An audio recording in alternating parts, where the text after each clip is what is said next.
नमस्कार, मैं होमित यादव। नरेंद्र के सामने सरेंडर हो गए हैं चीफ जस्टिस ऑफ इंडिया।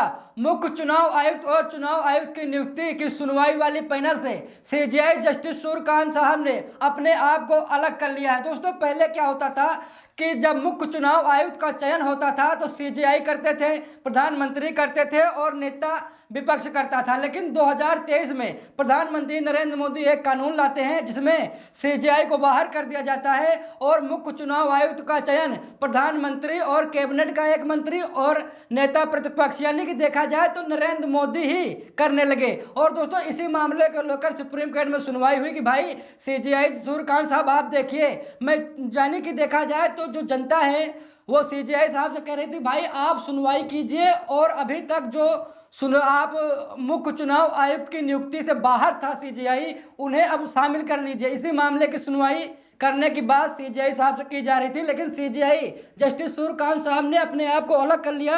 और यहाँ पर आप लोग देखेंगे किस तरीके से यहाँ पर सीजेआई जस्टिस सूर्यकांत साहब ने अपना पलड़ा झाड़ लिया और एक हिसाब से यह बता दिया भाई कि अगर हम इस मामले में सुनवाई करेंगे तो हमारे बारे में लोग आगे चलकर क्या कहेंगे।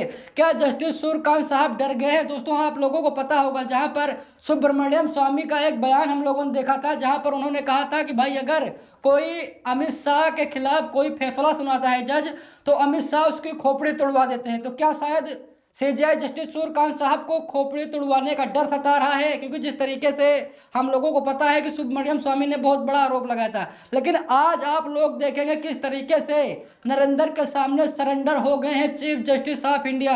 यहाँ पर खबर देखिए, आप लोगों में सीधा खबर दिखाने जा रहा हूँ, जहाँ पर साफ साफ लिखा है कि नहीं करूँगा सुनवाई। यानी कि सीजेआई जस्टिस सूर्यकांत साहब ने साफ साफ इनकार कर दिया कि भाई हम मुख्य चुनाव आयुक्त की नियुक्ति वाली इस सुनवाई में हम दूर हट रहे हैं, यानी कि हम इसमें हिस्सा नहीं लेंगे। यहाँ पर देखिए लिखा है कि नहीं करूँगा सुनवाई, कल कोई भी लगा सकता है आरोप। यानी कि सीजेआई जस्टिस सूर्यकांत साहब डर गए भाई अगर हमने इस मामले में सुनवाई कर दी तो आगे चलकर कोई हमारे ऊपर आरोप लगा सकता है भाई आपने सुनवाई सही से नहीं की। यानी कि देखा जाए तो पूरी तरीके से सीजेआई जस्टिस सूर्यकांत साहब डर गए। यहाँ पर देखिए लिखा है कि नहीं करूँगा सुनवाई, कल कोई भी लगा सकता है आरोप, किस मामले में खुद को अलग कर बोले सीजेआई। यहाँ पर आप लोग देख सकते हैं कि सीजेआई जस्टिस साहब ने पूरी तरीके से अपने आप को इस सुनवाई से अलग कर लिया है। यानी कि अभी तक दोस्तों देखा जाए तो पूरी तरीके से चुनाव आयुक्त यानी मनमानी कर रहे हैं, चाहे मुख्य चुनाव आयुक्त हो या फिर चुनाव आयुक्त हो। यानी कि सीसी ज्ञानेश कुमार साहब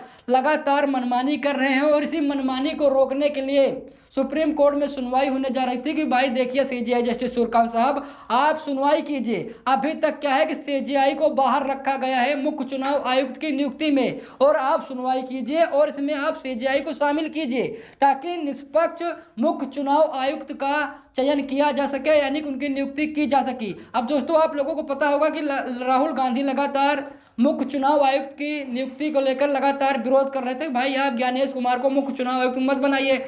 लेकिन क्या था कि बहुमत नरेंद्र मोदी के पास थी। यानी कि देखा जाए तो भाई राहुल गांधी अकेले पढ़ रहे थे और नरेंद्र मोदी और अमित शाह यानी कि दो लोग पढ़ रहे थे। जिसकी बहुमत ज़्यादा होती है वही मुख्य चुनाव आयुक्त का चयन करता है। तो यानी देखा जाए तो मुख्य चुनाव आयुक्त का चयन नरेंद्र मोदी और अमित शाह ने किया। लगातार राहुल गांधी इसका विरोध कर रहे थे। अगर यही पैनल में यानी कि अगर यही नियुक्ति में मुख्य चुनाव आयुक्त की सीजेआई होते तो ये मानकर चलिए कि अगर सीजेआई जिसका विरोध कर देते शायद उसका चयन ना होता। यानी अगर आज मुख्य चुनाव आयुक्त की नियुक्ति वाली पैनल में सीजेआई जस्टिस सूर्यकांत साहब होते या फिर मान लीजिए बात करें तो या बी आर गवई होते तो शायद आज ज्ञानेश कुमार मुख्य चुनाव आयुक्त ना होते। यानी कि एक हो गए प्रधानमंत्री नरेंद्र मोदी और एक हो गए राहुल गांधी और एक हो गए सीजेआई साहब। यानी अगर देखा जाए तो बहुमत अगर सीजेआई साहब जिसके साथ जाते उसी की बहुमत मानी जाती। हो सकता है कि सीजेआई साहब राहुल गांधी के साथ चले जाते और ज्ञानेश कुमार का खिलाफत करते तो ज्ञानेश कुमार मुख्य चुनाव आयुक्त ना बन पाते।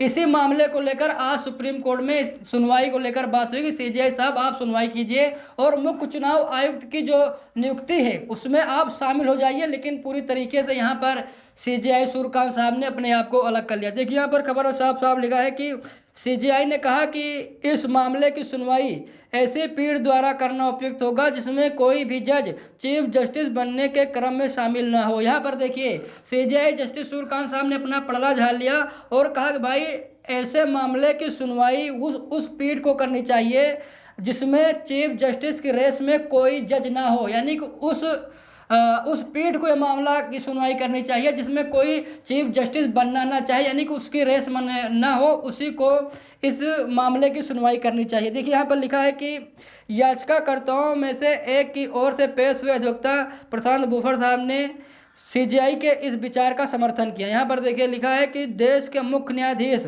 जस्टिस सूर्यकांत ने शुक्रवार को उन याचिकाओं के एक समूह की सुनवाई से खुद को अलग कर लिया है जिनमें मुख्य चुनाव आयुक्त सीसी और अन्य चुनाव आयुक्तों यानी ईसी की नियुक्ति और सेवा शर्तों को नियंत्रित करने वाले कानून को चुनौती दी गई थी।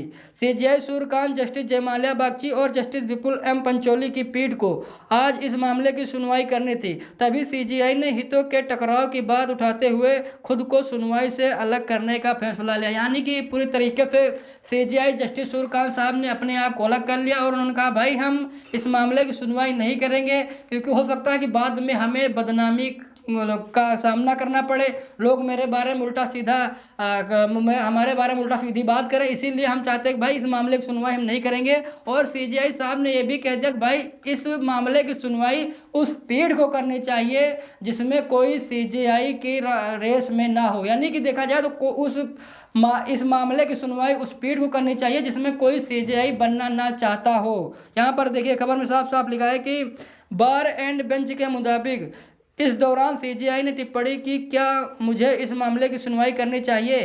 तल तो कोई भी मुझ पर हितों के टकराव का आरोप लगा सकता है। इसके बाद उन्होंने इस मामले से खुद को अलग कर लिया।